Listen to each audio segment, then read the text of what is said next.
Bonjour, c'est Kelly et bienvenue sur Lectrice des îles, la chaîne qui vous fait aimer la littérature afro-caribéenne.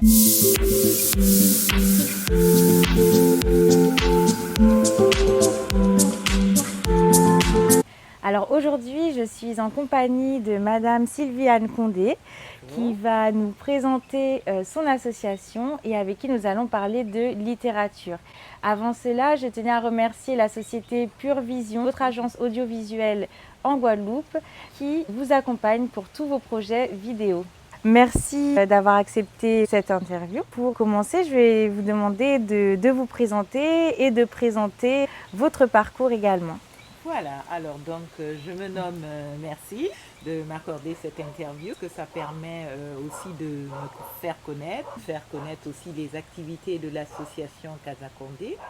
Alors, je suis Sylviane Condé, la fille aînée de Maryse Condé, parce qu'elle en a trois.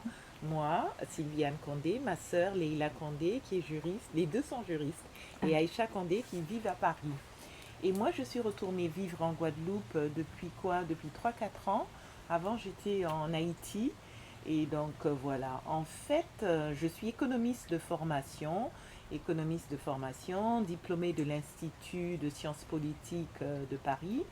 Et j'ai donc un parcours où j'ai été amenée à travailler beaucoup sur les pays ACP, Afrique, Caraïbes, Pacifique, et avec des grands donateurs, la Banque africaine de développement, la Banque mondiale, l'Union européenne. Donc, je travaille sur des projets de développement, toutes les questions finances publiques, questions de développement. C'est un peu ardu. En fait, ce qui s'est passé, c'est que tout au début, j'ai longtemps hésité entre le journalisme et l'économie, mais on peut faire les deux, hein. Mais j'ai choisi de travailler dans des boîtes très structurées sur des questions de développement. Maintenant que je suis en fin de parcours professionnel, parce que je suis quand même à la pré-retraite maintenant, je suis contente de rejoindre ma famille d'origine, qui est donc la culture. Voilà.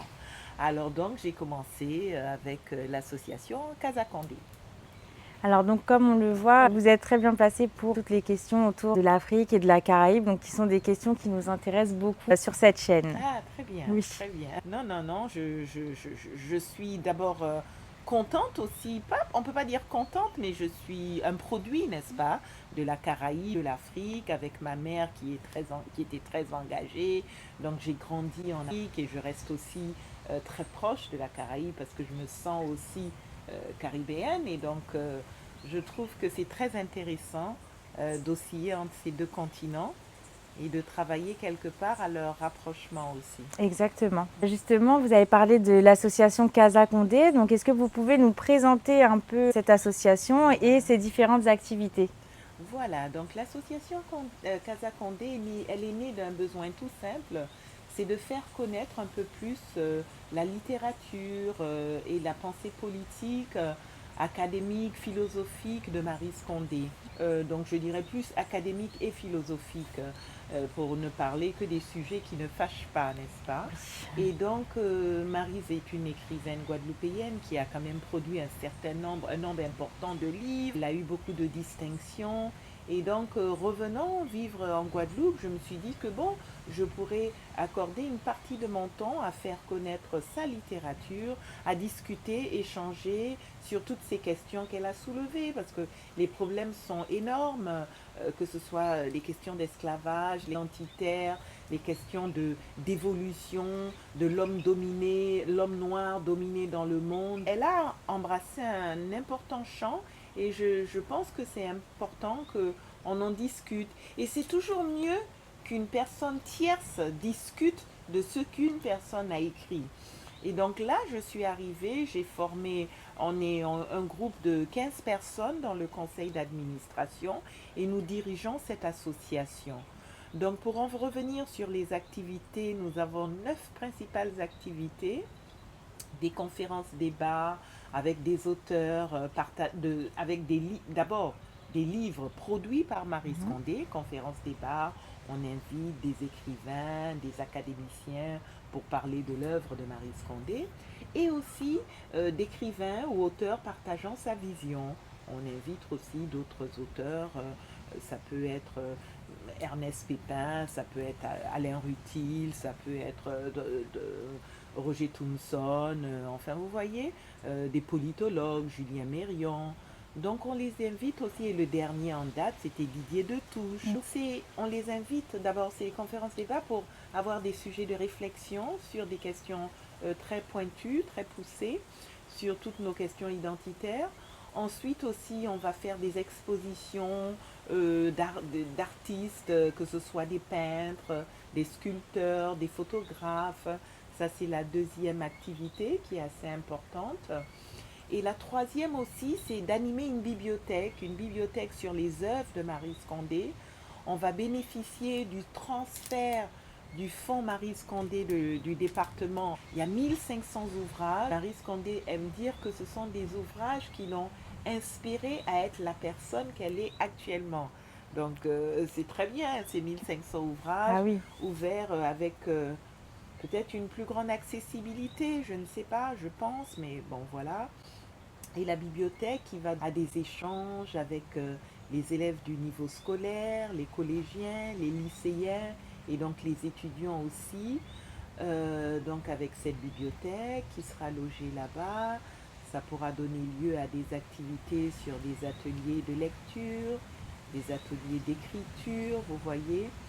Et ensuite, en dehors de cela, nous avons aussi, à long terme, on voudrait faire des voyages d'études pour permettre justement à l'Afrique, aux Caribéens, de se connaître. C'est vrai qu'il y en a actuellement déjà, mais nous aussi, on va se joindre à ce qui se fait et aller dans des villes qui ont une histoire assez chargée, comme le Bénin, un important exode des esclaves. Il y avait une ville de Tanzanie qu'on a repérée, il y a Cuba, il y a le Brésil, il y a toutes ces îles-là où il y a eu un fort départ d'esclaves dans lesquels on peut revenir et apprendre beaucoup. Donc ça sera ces voyages d'études-là. Il y aura des colloques universitaires, mais pas organisés par nous, plutôt par un comité scientifique d'universitaires, parce qu'on ne peut pas tout faire. Et puis voilà un peu grosso modo. Bon, on voudrait ouvrir un centre gastronomique, vous voyez, parce que Maryse Condé a été très très très portée sur la cuisine, surtout l'art culinaire. Et donc oui, on voudrait aussi aborder cette question-là, mais on va voir comment le faire.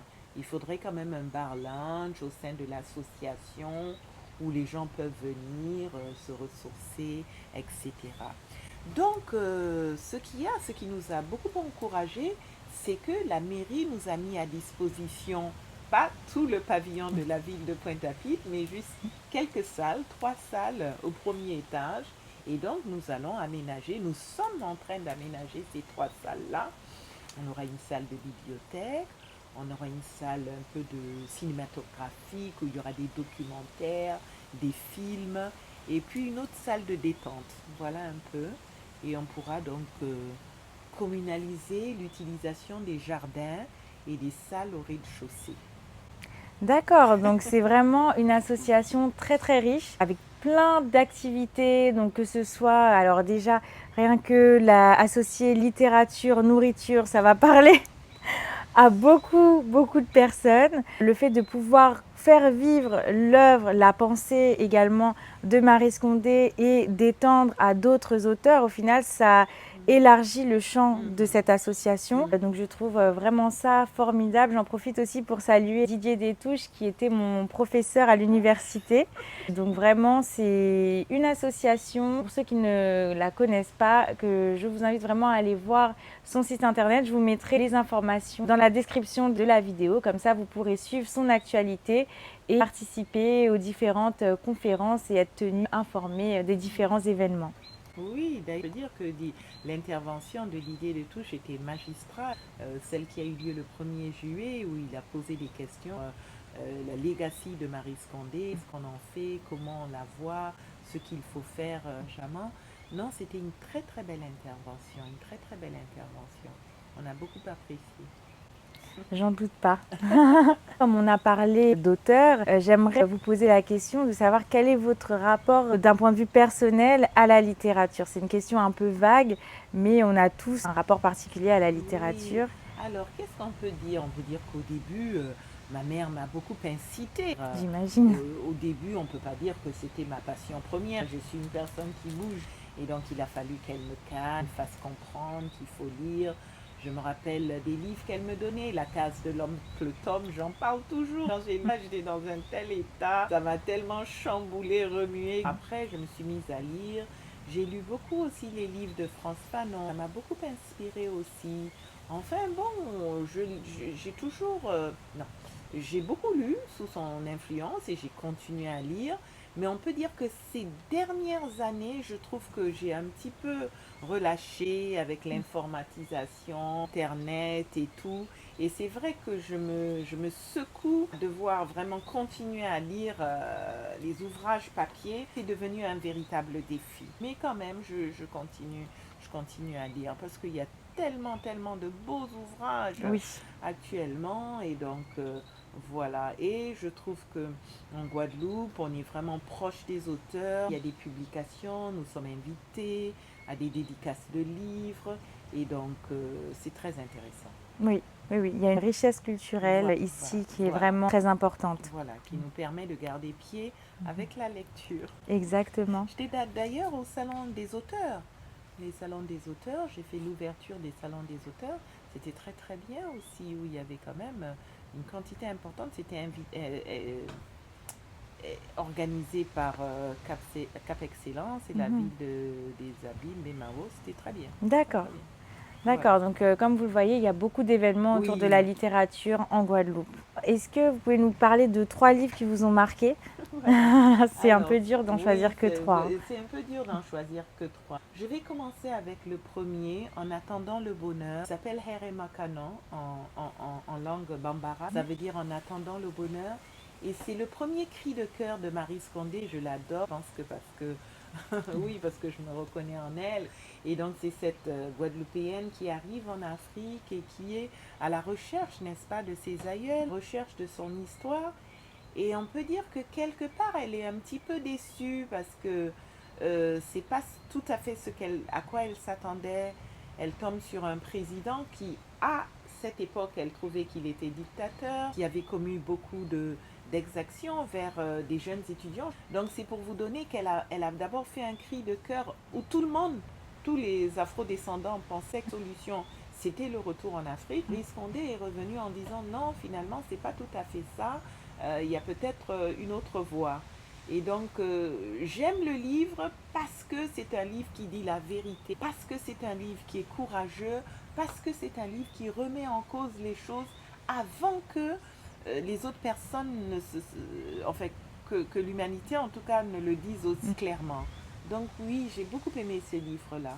Ensuite, le deuxième livre, Le cœur a rire et a pleuré, je l'aimais parce que j'aime beaucoup son histoire intime, comment elle fait cet enfant, elle se sent un petit peu larguée, donc cette histoire de jeune femme qui finalement vit dans une famille où elle est trop choyée, elle ne se rend pas compte de la dureté de la vie et qui se fait avoir.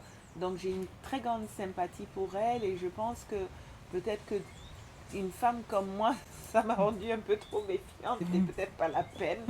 Mais bon, voilà. Et le dernier, celui que je n'ai pas à la sortie et que j'ai fini par aimer, c'est La vie sans phare. La vie sans phare que j'ai fini par aimer parce que j'ai aimé son courage de vouloir dire la vérité. Et quand elle m'a expliqué pourquoi elle l'avait fait aussi, ça m'a beaucoup plu.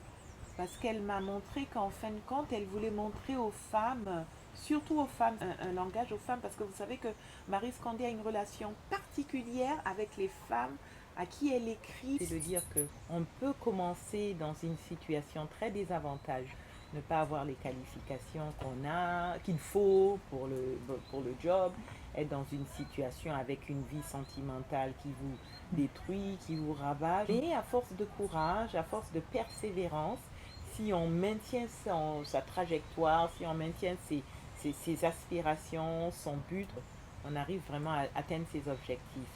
Et je pense que Marie Scondé, c'est vraiment ça, c'est-à-dire beaucoup de force, courage pour essayer de réaliser son rêve, hein, son rêve. Exactement. Et donc, avec beaucoup de détermination, elle a été parfois une des seules femmes, bon, non, elle est quand même avec Simone Schwarzbart ou bien Oui, Gisèle Pineau, bien entendu, mais souvent très attaquée par tous ces hommes-là. En tout cas, Simone comme elle aussi, elle a, avec beaucoup de courage, elle a maintenu sa position. oui, Voilà, c'est vrai. voilà, C'est voilà, vrai que j'aime beaucoup la manière dont elle décrit les femmes, dont elle parle des femmes dans ses œuvres. voilà, C'est souvent entre ombre et lumière, entre force et faiblesse. On le exactement. retrouve dans l'histoire de la femme cannibale ou Oui, encore dans ouais, ouais. Moitié Tuba. C'est vrai que Voilà, c'est une manière particulière mais très intéressante, très intéressant. nuancée de parler des femmes. Et J'aime bon, beaucoup. là, j'ai pas cité La femme cannibale, mais c'est un très très beau livre, en tout Très cas, très beau, oui. sur les couples mixtes. Ah, Ah vraiment oui, tout dit, hein, ah c'est oui. très intéressant. Voilà. Je suis un petit peu obligée de vous poser la question puisque vous êtes sa fille. Maryse Condé a écrit énormément d'œuvres et je voulais savoir Ah, si vous avez lu toute son œuvre en ah, entier. d'accord. Au fond, on peut dire que j'ai lu toute son œuvre. Dès qu'un livre sort, je suis obligée de le lire et elle te guette Ah oui, au bout de 2 semaines, 3 semaines pour voir, bon, qu'est-ce que tu en as pensé, quelle est ton attitude. Toute personne qui écrit, au fond, son entourage immédiat, c'est le premier à à lire bien l'encourager, à sûr. lire et à l'encourager. Donc, à la limite, bon, quand tu n'as pas lu, tu cognes ta sœur du coude en disant merde, j'ai rien fait, Ah, je m'en sors pas, j'ai rien fait. Et voilà, et après, voilà. Donc, non, j'ai lu tous ces œuvres. Mais peut-être pas les livres d'enfants. d'accord. Les livres d'enfants, parce que je découvre des livres d'enfants que je ne connais pas, Rêve amer Ah. ou des choses comme ça. Rêve Alors là, amer m'a traumatisée. ah Oui, bon, j'ai oui, adoré, mais je ne m'attendais pas à ah, la fin. Je ne vais pas spoiler la fin, oui, oui, mais la fin m'a... Mais c'était beau, c'était magnifique, mais en même temps, j'étais trop jeune peut-être, oui, justement. mais c'était magnifique quand même. Voilà, Rêve d'affaires Ouais. qui se passe en Haïti et Oui, tout. J'ai entendu ça, donc je me suis dit, tiens, pas lu Rêve amer. Bon, il y a des livres qu'elle a dédiés à mes enfants, donc effectivement, j'ai pas tout lu. Et la dernière fois, je voyais Didier Détouche qui disait que Maryse Condé était plus directive avec les jeunes, parce que les livres d'enfants, parce qu'elle disait carrément ce qu'elle pensait. Dans les livres d'adultes, elle était plus nuancée, où elle laissait le libre choix aux adultes. Et alors donc, je me suis dit, tiens, et alors je me suis dit que j'allais rattraper ça, vu qu'on va faire des ateliers avec des enfants, des écoles scolaires et tout. Peut-être que ça va me permettre de de lire un lire et peu de tous ces découvrir. livres d'enfants que Oui, j'ai pas lus. Et c'est vrai, je ne les ai pas lus. Voilà. bon, ça vaut le coup aussi, Oui. vraiment. Il y a certains livres aussi que j'ai lus qu'il y a longtemps, mais que j'ai oublié complètement. Tous les livres comme La colonie du Nouveau Monde, même La traversée de la mangrove. Donc il y a des livres que j'ai envie de relire pour bien m'imprégner, mais bon, je pense que l'association sera une occasion de revenir sur Oui, tous ces beaux livres la finalement. migration des cœurs aussi, Voilà, la migration des... Bon, la ouais, qui... migration des cœurs, comme dernièrement il y a eu un récital sur le texte. D'accord. Ah oui, donc Ah je l'ai oui. redécouvert. Marie Hugues Despointes a fait une mise en scène très très belle. Et ils ont joué, je les ai vus jouer à Marseille. Et voilà, Donc pour ceux qui ne connaissent pas, c'est une réécriture des Hauts de Hurlevent, c'est ça. mais qui se passe dans le contexte antillais. Et j'ai trouvé ça même mieux au final que les Hauts de Ah, Hurlevent. ça c'est bien. Et Je vais alors lui donc faire ce compliment-là, ça ah c'est oui, oui, bien. oui. Ça Parce c'est bien. que on retrouve cette relation toxique, mais on C'est comprend ça, pas. Heathcliff, Catherine, on comprend pas pourquoi c'est vraiment ça, Heathcliff c'est il est ça, toxique comme ça. c'est ça, c'est Alors que ça. là, il y a un contexte, donc on comprend et on est avec ces rasiers, on est avec, même s'il est horrible. Et ben c'est vrai qu'il est horrible avec Ouais, les ouais, femmes, donc en ouais, même ouais. temps, on a envie Mhm, de, voilà, de le mhm. trucider des Oui, oui, fois, oui, oui. mais Mais on le comprend on quelque le part. comprend, on le Quelque part. comprend et Voilà. c'est toute l'ambiguïté Toute aussi. l'ambiguïté. Toute C'est oui, l'ambiguïté qui de- s'enracine en tout cas dans exactement, bien dans la réalité guadeloupéenne. J'ai bien compris. exactement. Oui, c'est vrai. Et c'est pour ça qu'en tout cas, elle a vite fait. Hein, donc ça, Ouais. c'est bien. Voilà, voilà. Oui, il y a beaucoup à écrire beaucoup à dire sur ces livres. Hein. Et, Donc, je trouve que c'est vrai, vous savez, le discernement du prix Nobel de la paix mhm, alternative, en fait, ce que le comité a expliqué, que c'était peut-être pas des critères, en tout cas, pour un prix Nobel classique, mais en tout cas, au point de vue des yeux du monde, des lecteurs, des libraires, tous les sujets embrassés Marie Scondé, toute la profondeur de sa mhm. littérature, ça valait une distinction. Bien sûr, bien Et sûr. cette distinction, elle est bien tombée et Oui. on l'a pris, on l'a bien accueillie. Eh ben oui, oui, oui, évidemment. Et j'aimerais d'ailleurs qu'elle soit plus étudiée hors des cercles de la littérature purement caribéenne, C'est ça. parce que c'est pour moi une autrice qui rentre dans les auteurs classiques sur le territoire métropolitain. Elle devrait être plus étudiée et reconnue, parce ça. que son talent, et enfin, c'est rare d'avoir des personnes qui ont eu autant de distinctions qu'elle sur le territoire national aussi. D'accord. Mais il y a eu des actes Oui, importants oui, posés, n'est-ce pas? Le fait de donner son nom à ce collège qui est à Sarcelles, oui, n'est-ce oui, pas? oui. Connaissent Marie Scondé, c'est très très bien Oui, ça. déjà c'est bien. C'est Oui, oui. bien. Et puis aussi le nom d'un parvis à Oui. Cergy. Donc ça veut dire que ça Oui, s'internationalise. ça commence parce que quand je discute avec des personnes qui aiment beaucoup la littérature et qui me disent qu'ils ne connaissent pas Marie Scondé, Vraiment, oui. je me dis, mais dans ce cas, votre champ est très restreint, très fermé. C'est ça. Voilà. Oui, oui, oui, je comprends tout à fait. Maintenant, j'aimerais vous poser la question un peu dans la continuité, de savoir pour vous quel est l'apport de la littérature caribéenne. Bon, je trouve que c'est un apport très important dans la mesure où, déjà, si on met en relation la taille de la Caraïbe, taille de, pas du monde, mais au moins de tous, d'Europe, de l'Afrique et tout, c'est quand même une poignée d'écrivains qui ont pu vraiment remuer le monde, inonder le monde Exactement. d'œuvres vraiment très, très, très riches, très importantes, très belles, avec des problématiques quand même communes, vous savez. Au début, moi, quand je vivais en Afrique, je me disais, oh, c'est un peu différent, nos problèmes sont différents. Mais vous savez, on vient tous d'un même système, un système qui a organisé la traite à l'échelle Exactement. nationale, qui a expliqué l'esclavage, c'était international, traite à niveau international. Donc au fond, nos problèmes sont communs. Même cette question de racisme, de domination, le monde il est planétaire avec des problèmes sismiques. Donc nous vivons les mêmes problèmes, mais un petit peu particuliers selon les régions, bien entendu, je le reconnais. C'est très important d'avoir pu écrire sur ces problèmes qui touchent toute l'humanité. Vous voyez? Oui. Donc, non, c'est une littérature pour laquelle j'ai beaucoup de respect parce que, avec très peu de gens, on a pu avoir des récits vraiment poignants, importants, qui sont vrais pour toute l'humanité. Bien Voilà. sûr. Et ce sont des pensées de personnages qui ont été précurseurs au final, Oui, puisque oui, maintenant on s'intéresse à la pensée de Fanon oui. à l'heure actuelle C'est et les ça. gens ont redécouvert Fanon, notamment après George Floyd par Oui, exemple. oui, oui, oui. Les gens ont redécouvert des Ah oui, pensées qui c'est ça. existaient déjà depuis des Oui, décennies. oui, Et quand oui. on relit Peau noire, masque blanc, on va retrouver des problématiques qu'on retrouve encore à l'heure actuelle. J'écoutais une interview de Fred Reynaud, qui est donc enseignant à l'université de la Guadeloupe, enseignant sur les questions de droits de l'homme. Et alors, il expliquait qu'il y avait comment se dire, une enquête et où on découvrait que les étudiants, ou c'est en tout cas certains étudiants, certains élèves, n'avaient pas entendu parler de France Fanon. Oui. Donc ça, c'est très très grave. C'est très grave. Il Aux était- Antilles, cette enquête a été faite? Oui, Ah oui, oui, d'accord, oui, c'est grave. Il faudrait revoir cette interview très intelligent, très bien, où il expliquait comment les fondements comme ça n'étaient pas connus et qu'il fallait vraiment revenir tout cela. Donc c'était très intéressant. Pour continuer là-dessus, quels sont vos conseils pour lire davantage, s'intéresser davantage à la littérature? Ah oui, comment faire pour s'intéresser davantage?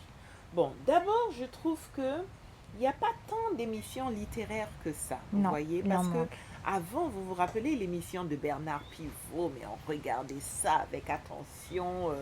Il n'y en a pas beaucoup, il n'y a pas beaucoup d'émissions littéraires qui incitent les gens à lire. Il y a la grande Il y a la librairie, grande mais librairie. voilà, il y a Oui, très bon, peu. mais c'est elle, Ouais, oui. elle est unique. Bah voilà, à part. Voilà, donc il n'y a pas assez, là, d'abord, à tous les niveaux, au niveau en France, même ici, des émissions purement littéraires, des livres, qui montent des livres, qui parlent de ces livres-là, il n'y en a pas assez.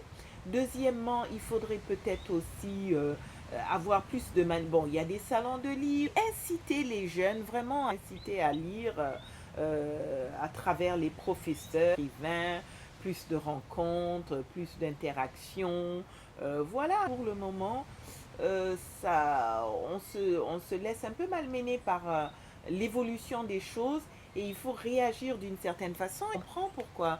Vous, votre émission, c'est justement, ça s'inscrit dans ce cadre-là, c'est-à-dire amener les jeunes à lire un peu plus, à voir ce qui se passe. Et ça, c'est très intéressant. Avoir la richesse de la littérature afro-caribéenne notamment, parce que Voilà. sur cette chaîne YouTube, je présente ces livres-là pour justement inciter les gens à découvrir ces types de livres, ces auteurs, Oui. mais bon, qui sont, on ne peut pas dire méconnus parce Non. qu'il y a quand même des auteurs, si on parle de Cheikh Anta Diop, Voilà. d'Aimé Césaire, Voilà. bon, c'est des Voilà. auteurs qui sont quand même connus, mais inciter les gens à lire ces auteurs. Bon, il y a une crainte aussi. Il y a des gens qui nous disent que le nombre d'auteurs aussi a baissé un peu, hein, n'est-ce pas, par rapport à la génération des Marie Scondé, d'Ernest et tout. Il y a quand même une baisse de plus en plus. Hein. Le nombre d'auteurs de cette qualité-là, c'est-à-dire, bon, je vais être méchante sur cette Bon, chaîne. j'ai pas dit ça. Oh là là. Non mais, c'est-à-dire que pendant le confinement, il y a eu énormément d'auteurs. Il y a eu un boom. Les gens ont écrit, ils ont beaucoup écrit. C'est ça. Mais c'est vrai que après, les auteurs on n'a pas des Marie Scondé, des Aimé Césaire ou des France Fanon tous les 4 matins, ça c'est sûr. Mais il y a une femme une fois qui me disait, mais Sylvie, il y a des gens qui écrivent sans avoir lu les exactement, autres. Exactement. Donc toi, tu écris sans avoir lu, mais il y a quand même certaines rigueurs dans l'écriture. Au fond, tout le monde ne se décrète pas écrivain, on est d'accord sur ça. Donc il faut lire les autres, garder un certain style artistique, une beauté. Moi je me rappelle, j'avais essayé une fois et puis ma mère me disait, bon, il faut avoir un ton, il faut avoir un style. C'est comme ça non plus. Non, c'est pas comme ça, on s'improvise pas écrivain. On s'improvise pas comme ça non plus. Donc effectivement, il y a un effort à faire pour garder la qualité. Mais bon, c'est vrai qu'en nombre, comme tu dis, et en qualité, bon, ça a baissé un petit peu quand même. Ceux qui se démarquent aujourd'hui, on les compte un peu, non? Oui, c'est vrai, c'est vrai. C'est pas faux.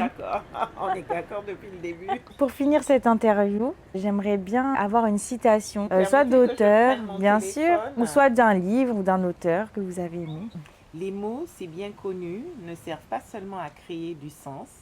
Ils jouent, ils font l'amour, ils composent une musique. J'aime beaucoup ça, j'aime beaucoup cette citation parce que ça résume toute sa littérature. Elle a toujours voulu avoir un ton dans ses écrits et même pour les gens qui écrivent aussi, parce qu'elle estime que l'écriture c'est aussi une mélodie et c'est aussi un récit. Et donc j'aime beaucoup ce texte-là.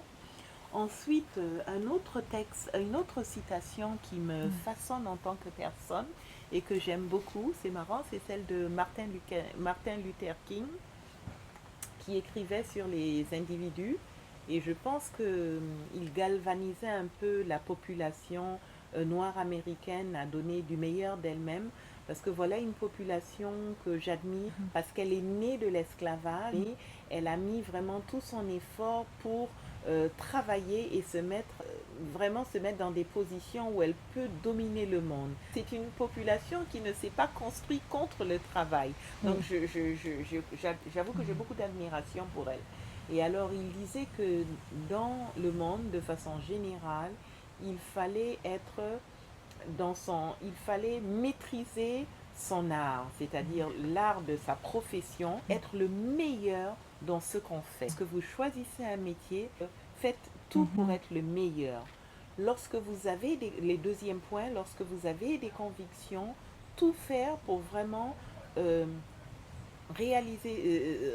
respecter ces convictions-là et ne jamais vous laisser faire pour des raisons ou une autre. Et le troisième point, c'était de continuer à voyager, à connaître le monde, de monter et de descendre. Je trouve ça très intéressant parce que moi je l'ai pris au sens littéral du terme. Mais voilà. Merci beaucoup pour ces beaux mots pour terminer cette interview. Concernant la première citation, on retrouve bien dans la littérature aussi africaine et dans la littérature antillaise, puisqu'on retrouve dans l'écriture comme le parler créole au final. Donc c'est vrai que c'était particulièrement bien trouvé. Et la dernière citation, j'espère, va encourager tout le monde dans tous ses projets, quels qu'ils soient, à avancer, continuer à avancer. Je vous remercie beaucoup pour cette interview et je vous dis à très bientôt pour une prochaine vidéo. Voilà, et moi je vous dis au revoir et merci de m'avoir invité, c'était très agréable et j'espère que je contribuerai à donner ce goût de la lecture qui Voilà. est important pour nous. Parce que bon, avec l'informatique, on est un peu passive, Oui, alors qu'avec la lecture, on est plus actif et donc oui, c'est voilà, vrai, c'est voilà. vrai. Merci Très bien, beaucoup. merci.